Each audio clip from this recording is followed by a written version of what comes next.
Հայաստանում շարունակվում է մեր ժողովրդին մասսայաբար խաբելու եւ գլուխ լվանալու այս կամպանիան։ Դուք հիշում եք, երբ որ անցյալ տարվա օգոստոսին կարծեմ կնքվեց Վաշինգտոնի այդ խայտառակ դեկլարացիան եւ ձեր խոնարհ ծառան բացատրեց, որ սա նշանակում է միջանցքի բացում եւ մեր սուվերենության կորուստ եւ ապագայում հնարավոր է Սյունիքի կորուստ։ Դուք հիշում եք ինչպիսի հարցակում եղավ իմ վրա եւ իմ գործընկերների վրա այդ խմբայական, դուք գիտեք նրանք ինչպես են կառավարվում, իրենց խմբերով WhatsApp-ով երևի կամ տեքստերով մեսեջներ են ուղարկում իրար եւ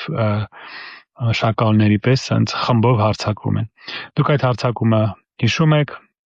բավականին վախկոտ,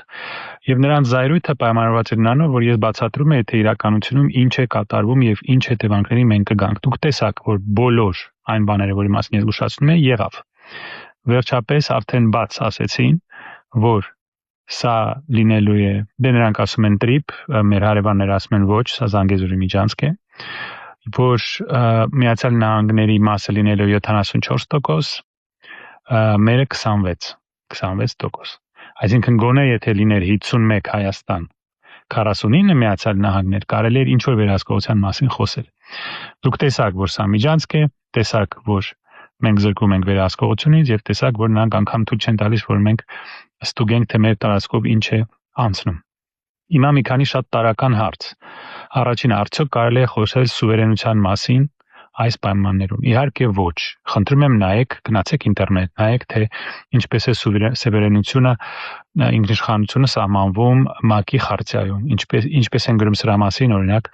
միջազգային հարաբերությունների միջազգային օրենքի մեծերը, Հյուգո Գրոցիուսը, Վատելը, ուրիշ շատ հայտնի հեղինակները։ Սուվերենություն նշանակում է, որ տվյալ տարածքում պետություն ունի բացարձակ վերահսկողություն իր ռեսուրսների։ Այս դեպքում ինչ բացարձակ վերահսկողության մասին է խոսքը, երբ մենք ունենք միայն 26%-ը։ Փաստորեն մենք զիջեցինք մեր սուվերենությունը եւ այն է 49 տարով, հետո հնարավոր է եւս 100 տարով։ Սա նշանակում է, որ մենք կորցրեցինք մեր սուվերենությունը, որը հնարավոր է այլևս հետ չեն կարողանալ բերել։ Եվ կա մի քանի ուրիշ հանգամանք, որի մասին մենք խոսենք։